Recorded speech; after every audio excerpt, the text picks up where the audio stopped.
hijobli qizlarga qiyinmi, hijobli qizlarga nisbatan qanaqa qarashadi degan savollar ham juda ham ko'p bo'ladi. Ko'chada yosh ketlar boshqacharoq qarashi mumkin. Nega aynan chet elda o'qishni tanladingiz? Tilni tabiiy muhitda qanaqa bo'lishini ham ko'rgim keldi. Bu dasturga kelish uchun qancha pul sarfladingiz? Faqat shu yotoqxona to'lovi va kontrakt to'lovidan ozod etilganmiz. Sizningcha bu yerda bir vaqtning o'zida ham o'qib, ham ishlash qanchalik real ekan? Yo unisini yo bunisini qilishga to'g'ri keladigan vaziyatlar bo'ladi. Bu yerga kelib, yana siz qanaqa farqlarni his qildingiz? Bolalar aravachasida, kolyeskalarda ko'rsangiz, kuchuklar ko'proq bolalardan ko'ra.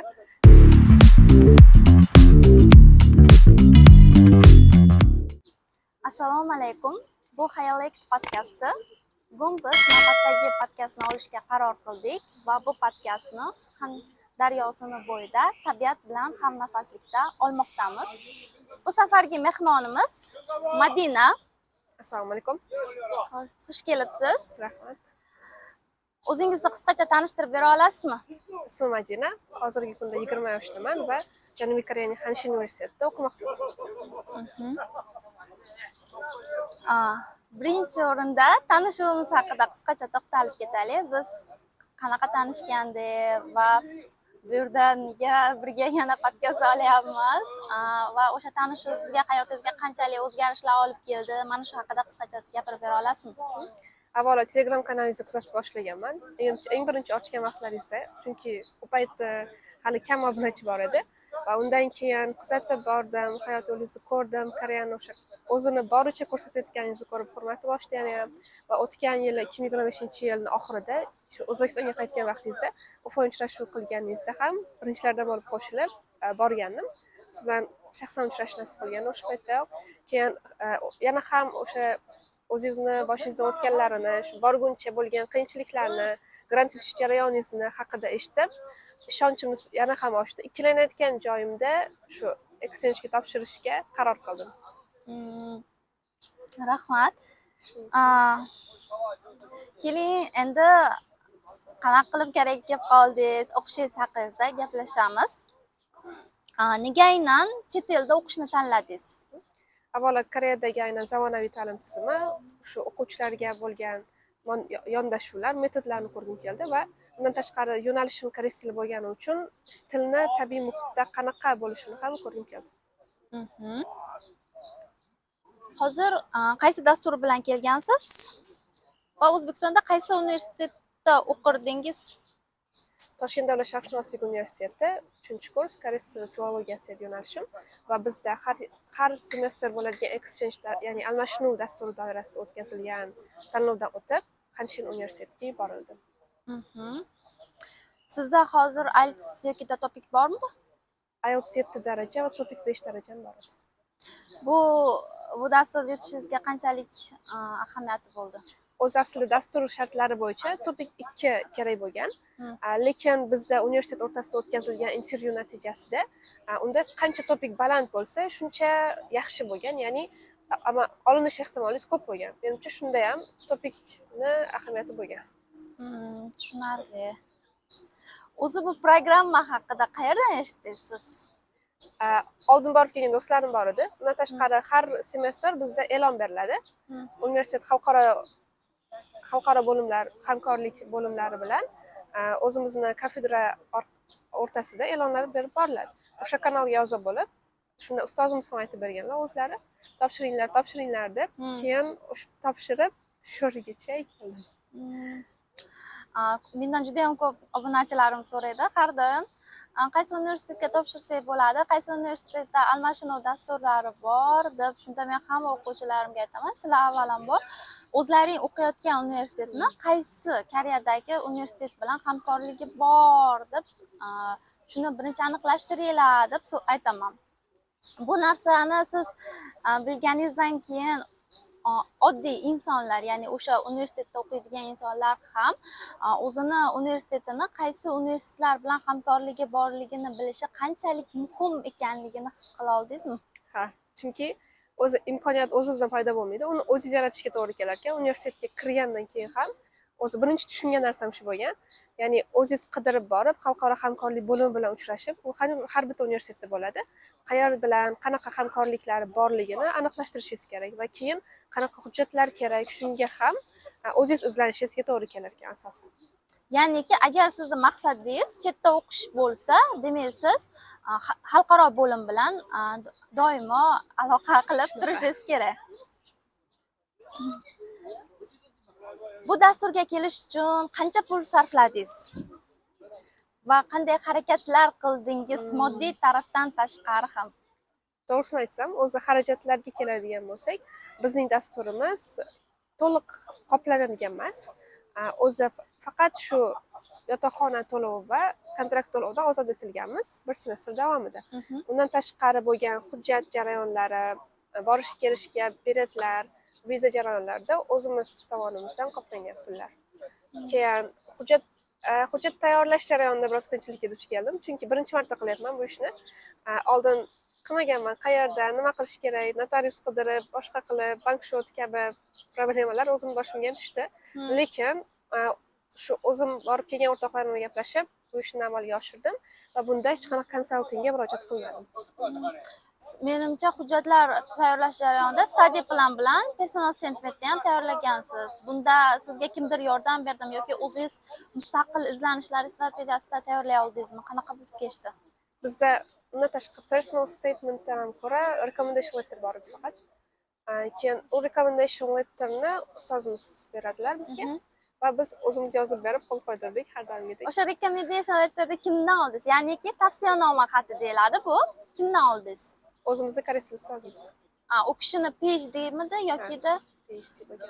Mana shu yerda ham bitta narsani aytib o'tay. Agar siz tavsiyanoma olishingiz kerak bo'lsa, ko'proq o'zi PhD'si bor o'qituvchidan olganingiz yaxshi va asosan dekandan olish kerak. Shaxsan o'zim dekandan olganman GKS granti uchun. Lekin agar dekandan olish imkoni bo'lmasa, demak PhD yoqlagan o'qituvchidan ham olsangizlar bo'ladi. Lekin magistratura bilan yoqlagan o'qituvchidan ko'ra darajasi yana ham baland bo'lsa, bu sizni demak darajasini yana ham yuqori qilib beradi tavsiyanomangiz. O'shaning uchun iloji boricha yuqori darajali kishidan olishga harakat qiling. Endiki study plan bilan personal statementdachi qanaqa kim yordamlashdi? Qanaqa talab qilinmagandi. Bu exchange bo'lgani uchun. Unaqa yozish so'ramaganmi? Yo'q, faqat bizda baho muhim bo'lgan. GPA balli. O'sha necha bo'lishi kerak bo'lgan? Adashmasam 4,5 dan baland. Bu degani 80% dan balandroq bo'lishi kerak degani. Shuning uchun ham ko'p kishilarga aytaman, mana shu narsaga chetda harakat qilib o'qishga harakat qilmoqchi bo'lsangizlar, albatta baholar ko'rsatkichi balandroq bo'lgani yaxshi 80% dan. Rahmat. Keyingi savolga o'tamiz. Mana hozir siz o'sha almashinuv dasturi bilan keldingiz va qanchadir miqdordagina pul sarflab, qanchadir miqdorda masalan deyarli umuman pul sarflamayapsiz. Bu narsani O'zbekistondan turib kelmoqchi bo'lgan qizlarga qanaqa aniq maslahat bera olardingiz? Ya'ni bir so'msiz ham karaga kelish mumkin degan haqiqat qanchalik real ekan? Agar grant sizda to'liq bo'lsa, GKSga o'xshagan grantlar bo'lsa, eplasa bo'ladi. Uni bir so'msiz ham ishlatmasdan, hattoki aviabiletni ham o'zlari qoplab beradi GKSda adashmasam. Xuddi shunaqa. Shuning uchun unda eplasa bo'ladi, lekin shunda ham yoningizda boshlang'ich xarajatlaringiz uchun to'lov bo'lishi kerak. Ya'niki O'zbekistonda turib hujjatlar topshirish uchun chetga o'shalar uchun pul kerak bo'ladi. Kerak. Lekin sizda almashinuv dasturida faqatgina aviabilet uchun va viza uchun pul sarflagansiz va bu albatta O'zbekiston uchun qancha yengillik, juda katta yengillik. Almashinuv bilan agar qizlar kela olsa bo'ladi va bu yerda o'qishini davom ettirsa bo'ladi 6 oygacha. Shunaqa. Ham o'zingizning universitetingizga qaytganingizda ham yangi tajriba bo'ladi va kreditga qolgan fanlaringizni yopsangiz bo'ldi. O'qishdan masalan chetlatilmaysiz. Almashinuv orqali ketasiz.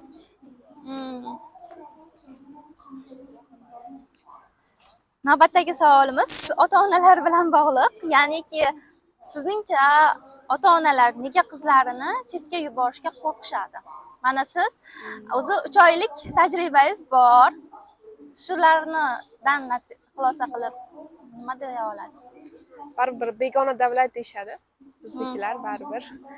Bundan tashqari xavfsizlik darajasi haqida bilishmaydi. Masalan, bilishmasligi mumkin. Yoki bo'lmasam qiz bolani o'zini yolg'iz yuborib bo'lmaydi degan fikr shakllanib qolgan. Shu sababli ham bo'lishi mumkin. Siz ota-onangizni qanday ishontirishga erishdingiz? Ularga birinchi marta bu haqida aytganingizda bu qaroringizga qanday qarashdi? O'zi boshdanoq qarshi bo'lishmagan, lekin biroz ikkilanish bo'lgan baribir. Shuning uchun men o'zim oldin hujjatlarni tayyorlab boshlab, intervyulardan kirib chiqqandan keyin, ketish aniqroq bo'lgandan keyin aytganman, ya'ni natijani ko'rsatishga harakat qilganman. Shunchaki ruxsat bering emas. Undan tashqari, undan oldingi o'qishga grant kirganlarim, til sertifikatlarim orqali ishonchni qozonib bo'lganman deb o'ylayman. Ya'niki maslahat bera olasiz qizlarga, agar O'zbekistonda kimnidir ota-onasi qizlarga qo'ymasa, avvalambor natija orqali ko'rsatib, keyin ulardan ruxsat so'rashsa, o'zingiz isbotlay olishingiz kerak. Eplab ketaman degan narsani ko'rsatib berishingiz kerak. Gap bilan emas faqat. Tushunarli. Adashmasam, siz ham bu yerga tanishsiz, yolg'iz kelgansiz va bu narsani siz qanday qaraysiz? Mana qiz bola yolg'iz chetga kelib, o'zi noldan boshlab ketib, hayotini davom ettirib o'qiy olarkanmi? Tanish bo'lishi shartmikan chetda? Tanish bo'lish shart emas, lekin o'sha borayotgan davlatingizni tili, madaniyati haqida turli xil ma'lumotlarga o'zingizga bo'lsa, u o'zingizga plus bo'ladi. Chunki oldin izlanishlar qilib kelsangiz, qiynalishlar ham kamayadi. Baribir shu jihatdan ma'lumot izlashingiz kerak. Demak, yolg'iz kelsa bo'ladi. Bo'ladi. Navbatdagi savolim bu ta'lim haqida. Ta'lim tizimida eng katta farqni nimada his qildingiz?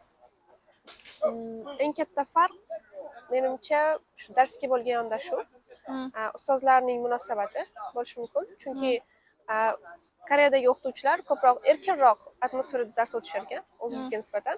Bundan tashqari texnologiyalar ham takomillashganroq. Shu jihatlarda farqlari bor. Tushunarli. Professorlar bilan farqni qanaqa his qildingiz? Professorlar masalan bizning universitetimizda o'zlarining hayot haqida deyarli gapirishmaydi. Koreyada esa bemalol o'zlari hayotini ham qo'shib gapirishadi, misol keltirishadi. Shunaqa qilib bemalol erkinroq dars o'tish tarafdori. Kiyinishingizga ham ahamiyat bermaydi. Forma so'ralmaydi. Umuman yo'q. Pijamada kelsangiz ham farqi yo'q ekan rostdan ham. Shunaqa. Keyin yana bitta narsani doim ko'p aytardim. Do'stona muhitda bo'ladi talabalar bilan dedim. Buni qanchalik his qildingiz? Professor o'quvchi bilan do'stona munosabatda bo'la olishini ko'rdingizmi? Ko'rdim, bo'la olar ekan. Darsni ham shu erkin atmosferada qilishga harakat qilishadi. O'quvchilarni bilan munosabatlari ham masalan sal kayfiyatingiz yo'qligini ko'rsa, nima bo'ldi deb so'rab, shunaqa mehribonliklari ham bor. Shunaqa. Juda ham mehribon. Keyingi savolimiz, adashmasam siz biror marta ishlab ko'rmadingiz, lekin ishlab ko'rgan insonlarni ko'rgan bo'lishingiz mumkin. Sizningcha bu yerda bir vaqtning o'zida ham o'qib, ham ishlash qanchalik real ekan? Juda qiyin. Eplagan taqdirda ham yo unisini yo bunisini qilishga to'g'ri keladigan vaziyatlar bo'ladi. Chunki o'zim o'zbek qizi bilan gaplashganimda 4 yillik o'qishi 5 yilga cho'zilib ketgan. Chunki ishlagan natijasida kreditlarni to'liq to'plolmagan. Bitirishi kerak bo'lgan minimum kreditni yig'a olmagan. Shu natijasida yana 1 yil o'qish cho'zilgan. Shuning uchun deyarli imkonsiz bo'lsa kerak. Sizning fikringizcha? Ayni paytda sizda moddiy tarafdan kim ta'minlayapti va bu ta'minlanish hozirgi holat uchun qanchalik to'g'ri deb bilasiz? Uydagilarim, oilam ta'minlashyapti. Ba'zida vijdonim qiynaladi, lekin kelajakda oqlayman degan ishonch bor. Shuning uchun aybdor his qilmaslikka harakat qilaman. Va buni o'rnini hozircha ta'lim bilan, o'qish bilan qoplayapsiz. Yana bitta savolimiz moddiy taraf haqida, ya'niki qiz bola uyga pul jo'natishi sizningchalik qanchalik to'g'ri? Bu siz uchun bosimmi yoki motivatsiyami? Siz ayni paytda ishlamayapsiz, lekin shunday bo'lsa ham ishlab ba'zi qizlar uyga jo'natadi, pul jo'natadigan qizlar ham bor. Ular uchun siz bu narsa qanchalik to'g'ri deb bilasiz? Menimcha ko'proq bosim bo'ladi, chunki o'zi begona davlatda, tanishlari yo'q, yolg'iz yashayapti. O'zini eplab ketsa katta gap deganda bu yoqda. Yana qo'shimchasiga uyidagilari talab qilishi nohaqlik bo'lib ketadi. Chunki baribir battar bosim his qilish mumkin bu natijasida. Ham ishlab, ham o'qib, ham o'zini xarajatlarini o'ylab bu yoqda. Sizningcha qiz bola ta'lim olishi qanchalik muhim? O'zi qiz bolaning ta'lim olishi bu yoqda eng muhim masalalardan biri deb o'ylayman. Ta'lim olish degani faqat universitetda o'qish, diplom yig'ish emas, dunyoqarashini kengaytirish, munosabatlarni mustahkamlash, boshqa rivojlangan odamlar bilan davrasida bo'lish, shu kabi jihatlarida qiz bola uchun eng muhim jarayonlardan biri ta'lim olish. Bundan tashqari bu kelajakdagi hayoti uchun ham, farzandlarni tarbiyalashda ham ta'lim muhim o'rin egallaydi deb o'ylayman. Rahmat. Keyingi savolimiz: chet elga kelib nima topdingiz va nimani yo'qotdingiz? Yo'qotgan narsangizga agar bo'lsa afsuslanmaysizmi? O'z chet elga kelib birinchi o'rinda mustaqil bo'ldim. Ya'ni o'zimni boshqa tomondan kashf qildim deb o'ylayman. Biroz qanchadir ma'noda tajriba oldim va bundan tashqari endi yo'qotilgan narsalar oilam bilan uzoqda. Birga o'tkazilgan vaqtlarni sog'inyapman. Lekin baribir bitta narsaga erishish uchun boshqasidan voz kechib turishga to'g'ri kelar ekan. Shunaqa. Afsuslanadigan narsangiz bo'ldimi shunda? Yo'q. Sizning qadriyatingiz nima va uni qanday qilib saqlashda davom etyapsiz?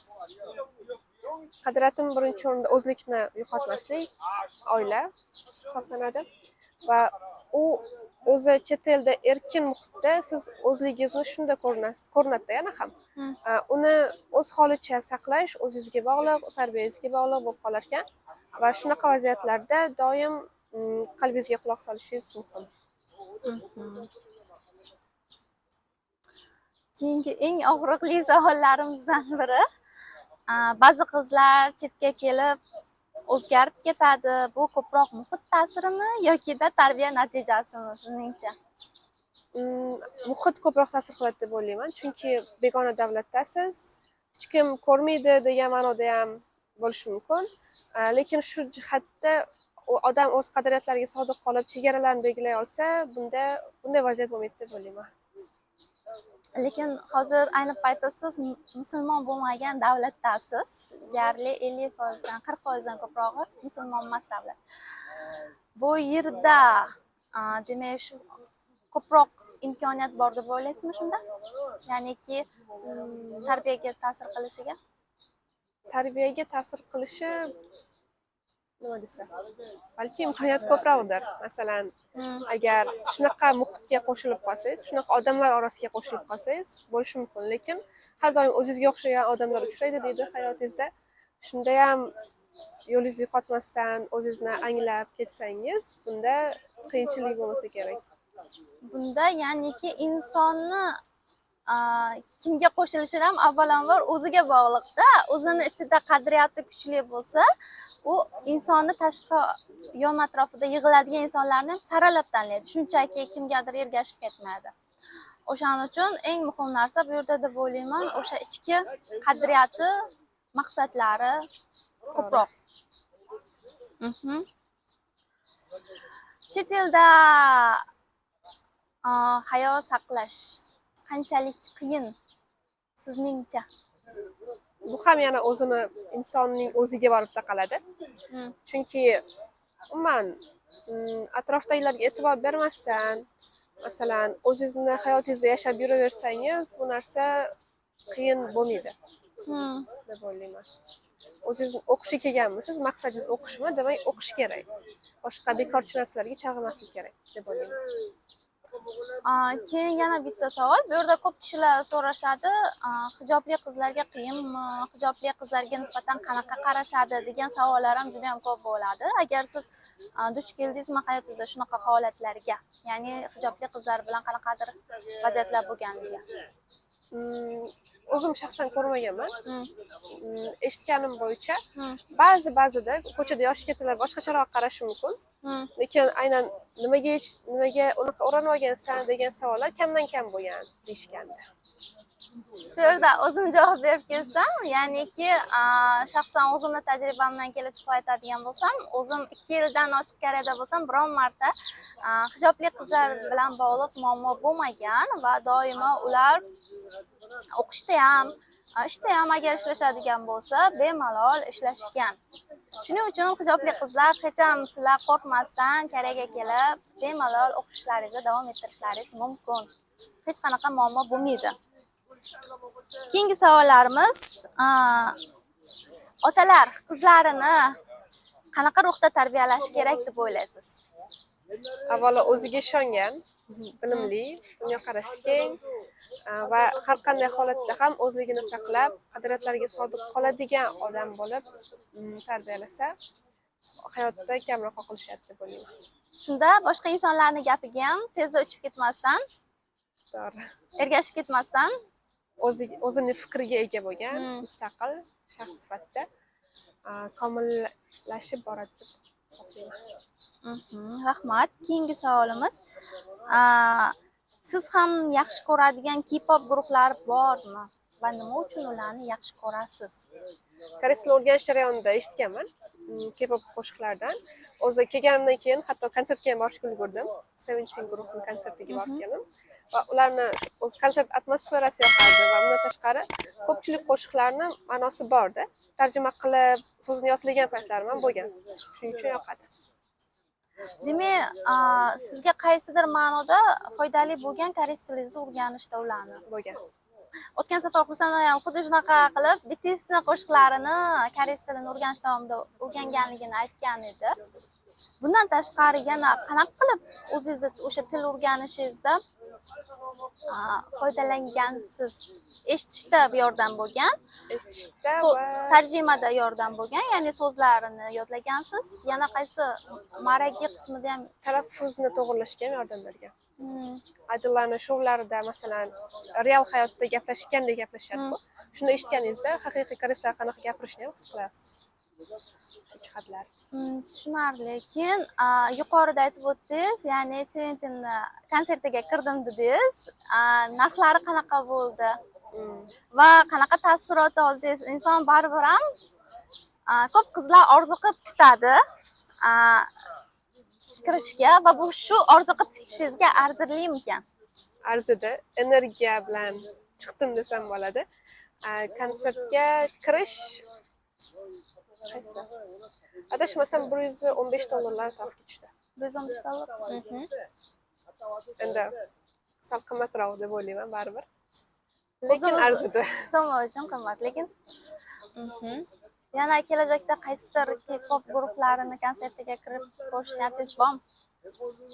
Yana imkoniyatim bo'lsa, Seventeenga yana kiraman. O'zbekistonda ham bironta konsertga kirib ko'rganmisiz? Yo'q. Hech kirmagan ekanman. O'z birinchi konsertim ham shu yerda bo'ldi. Tushunarli. Keyin yana bitta narsani shu yerda so'ramoqchi edim. Ko'p qizlar juda ham muxlis bo'lib, ashaddiy yaxshi ko'radi-da, o'sha orzusi amalga oshmasa xuddi bo'lmaydigandek tuyuladi. Sizningcha bu qarash qanchalik to'g'ri deysiz? Masalan, sizda ham bu sevimli guruhingiz. Siz ham shu qadar yaxshi ko'rasizmi? Juda darajada ideallashtirish kerak emas deb o'ylayman. Chunki baribir oddiy odam, ular ham oddiy o'zimiz qatori odam. Shunchaki qo'shiqlarni eshitib, masalan, ma'nosini tushunib, eshitish uchun harakat qilsa bo'ladi, lekin shaxsini ideallashtirib yuborish to'g'ri emas. Ya'niki koreys tilini o'rganish uchun, masalan, o'rganayotganda foydalansa bu yana ham to'g'riroq bo'ladi. To'g'rimi? Rahmat. Keyingi savolimiz, o'z sohangizda davom etasizmi yoki o'zgartirish kiritish niyatingiz bormi? Katta ehtimol bilan davom etaman. Chunki shu paytgacha yetib kelib tajribalarimni keyin yana ham oshirish xohlayman. Kelajakda magistraturani qaysidir joyda davom ettirish niyatingiz bormi? Xudo xohlasa Koreyaga GKS grant orqali kelishni xohlayman bu safar. Iloji boricha minimal xarajat bilan to'liq grant bo'lsa kelish niyatim bor. Tushunarli. Keyingi savolimiz, o'zingizni 5 yildan keyin qanday tasavvur qilasiz? O'z orzulariga yana ham yaqinlashgan, magistraturani allaqachon bitirgan va o'zini yo'lini topgan shaxs sifatida tasavvur qilaman. Bizning oxirgi savolimiz, Koreyaga kelmoqchi bo'lgan qizlarga qanday maslahat bergan bo'lardingiz? Avvalo, Koreyaga kelmoqchi bo'lsangiz, tilni mustahkam o'rganib keling deyman. Chunki bu yerda ingliz tili bilan kelsangiz ham qaysi xonada qiynalishingiz mumkin. Chunki oddiy aholisida ko'pchilik ingliz tilini bilmaydi. Va koreys tili bilan kelsangiz yana ham qiyinchiliklar kamayadi. Chunki shusiz ham boshqa davlatga kelasiz, boshqa madaniyatni ko'rasiz, shok holat bo'lishi mumkin. Tilni bilsangiz, shu jarayon qanchadir ma'noda osonlashadi. Do'konlarga kirganingizda, buyurtma qilganingizda nimadirlar, shunda ham tilingiz sizni qutqarib qolishi mumkin. Kimdandir yo'l so'rashda ham oddiygina til har joyda yordam beradi. Ko'p qizlar sohasi ingliz tili bo'lsa ham, voy ingliz tilini bilsam bo'ladi, yetadi deb o'ylaydi. Demak, hozir siz o'z tajribangizdan chiqqan holda, ya'ni koreys tilini ham o'rganib kelish kerak. Bu yerga kelib, yana siz qanaqa farqlarni his qildingiz? Madaniy farqlarga kelsak, tartib bo'yicha biroz qattiqroq qarashadi. Chunki metrolarda ham, liftlarda ham bir chiziq bo'lib turganini ko'rasiz. O'quvchilarni, odamlarni bir chiziq bo'lib turadi. Shuni o'rgansak ham yaxshi bo'ladi, masalan, O'zbekiston tajribasiga. Keyin yana nima desak? Lekin bitta narsa qiyinchilik bo'layotgan narsasi shu aksirishganda sog' bo'ling deyishmasligi bo'lsa kerak. Chunki shunaqa. Buni bilmaganlar bilib qo'yishi mumkin. Ya'ni Koreyada aksirganda hech qanaqa sog' bo'ling degan so'zni aytishmaydi. Agarda siz aksirib tashqaridan kimdandir shu javobni so'zni kutayotgan bo'lsangiz, bu narsani kutmasligingizni maslahat beraman yoki boshqa kishi aksirganda esa bu so'zni aytmasligingizni maslahat bergan bo'lardim. Shunaqa jihatlari ham bor. Keyin bu yerda yana bitta eng narsasi tabiat bilan hamnafaslikda insonlarning yashashi va tozalik jihatdan insonlar tabiatda masalan piknik qilishadimi yoki nimadir bilan shug'ullanishadimi, o'z hududiga o'sha ishlatgan hududiga nimadirni tashlab ketmaslik, o'zi bilan birgalikda olib ketish madaniyati juda yuqori. Bu narsani siz his qildingizmi? Albatta, hattoki ko'chalarda chiqin idishi yo'q, lekin atrof toza. Bizda har qadamga qo'ysa ham baribir odamlar tashlab yuborishi mumkin. Undan tashqari musorlarni alohida ajratishlari, ya'ni qog'ozni qog'ozga, plastikka ajratishlari ham yangilik edi men uchun. Boshida qiynaldim. Bir juda ham ajratishlari mumkin. Masalan, qopqog'ini ham olib alohida qilib, shunaqa jihatlari ozgina qiyinchilik bo'ldi. Keyin bu yerda e'tibor bergan bo'lsangiz, paketlarning ham ranglari har xil bo'ladi. Ya'ni bu o'sha axlatlarni turiga qarab, paketni shunga qarab olishingiz kerak bo'ladi. Shunaqa. Keyin yana bu yerda eng katta farqlardan biri yosh bolalarni ko'rishingiz qiyinroq va ko'p oilalarda asosan kuchli boqishadi. Bu narsa sizni kelganingizda shokka solib qo'ymadimi? Soldi desa ham bo'ladi. O'zi bolalar aravachasida, kolyaskalarda ko'rsangiz, kuchuklar ko'proq bolalardan ko'ra. Bolalarni kamdan-kam ko'rish mumkin rostdan ham. Men yashaydigan joyda atrofda bog'cha bo'lgani uchun bolalar bog'chasi bu yerda ko'rib turamiz. Lekin asosan boshqa joylarga borganingizda, sayohatga borganda ham yoshi kattalar ko'proq edi. Metrolarda, avtobuslarda ko'pincha yoshi kattalar. Shunaqa. So'nggi so'z o'rnida yana bir narsani so'ramoqchi edim. Koreya qizlar uchun qay darajada xavfsiz davlat ekan? Xavfsiz deb o'ylayman, 100%. Chunki ko'chaga chiqqanda ham hech kim bir-biri bilan ishi yo'q. Shunda ham, lekin o'zi ogohlik har joyda muhim. Odam o'ziga o'zi javob bera oladigan, ogoh bo'lish kerak, ishonib qolmasdan. Begona odamga umuman ishonmaslik kerak deb o'ylayman. Shunaqa. Ya'niki bu yerda kechasi ham bemalol yursangiz bo'ladi. Sizni kimdir qanaqadir ta'qib qilish holatlari yo'q. Shuning uchun agar qizlarga doim maslahat bergan bo'lardim, bakalavrni dan boshlab chetda o'qimoqchi bo'lsa, birinchi bo'lib Koreyada o'qishni tanlashlarini, undan keyin magistraturani boshqa davlatda tanlashlari ham mumkin. Sizga bugungi efir uchun kattakon rahmat. Kelganingiz uchun, tashrif buyurganingiz uchun. Shunday qilib bizning navbatdagi efirimiz, podkastimiz tugadi. Ma'qul bo'lgan bo'lsa, sizlarga juda ham xursandmiz. Albatta o'ylaymizki, og'riqli savollaringizga javob bo'lyapti. Yana qanaqa savollarga javob topishni olishni xohlasangizlar, kommentda yozib qoldiringizlar, kanalga obuna bo'lingizlar va bizani qo'llab-quvvatlashda davom etingizlar. E'tibor uchun kattakon rahmat. Rahmat. Sizga ham yana bir marta O'zbekistonda emas, bu yerda ham ko'rib turganimda xursandman. Shuni ham ozgina aytib ketay. O'zbekistonda offlayn uchrashuv deganda o'tgan safar, ya'ni ko'p kishilar bilmasligi mumkin, Koreya sari ilk qadam nomli biznes uchrashuv deb aytganman. Uni sal kichiklashtirib offlayn uchrashuv desa ham bo'ladi. Biznes uchrashuv desam juda ham katta tushunmasliklaringiz kerak. Kichikkina offlayn uchrashuv bo'lgan, 30 kishilik. O'shanda orasida bu kishi ham bo'lgan va o'shanda biz kanalda avvaldan kuzatib yurganlar, lekin hayotda birinchi marta o'shanda ko'rganmiz va o'shanda uchrashuvda biz ya'niki men chetda kelib qizlar qanaqa qilib o'qisa bo'ladi, shu mavzularni ko'tarib, o'sha narsalarni jonli muloqotda ochib berishga harakat qilganman va bu kishi o'shandan keyin exchange-ga kelib va tasdig'ini topdi o'z hayotida.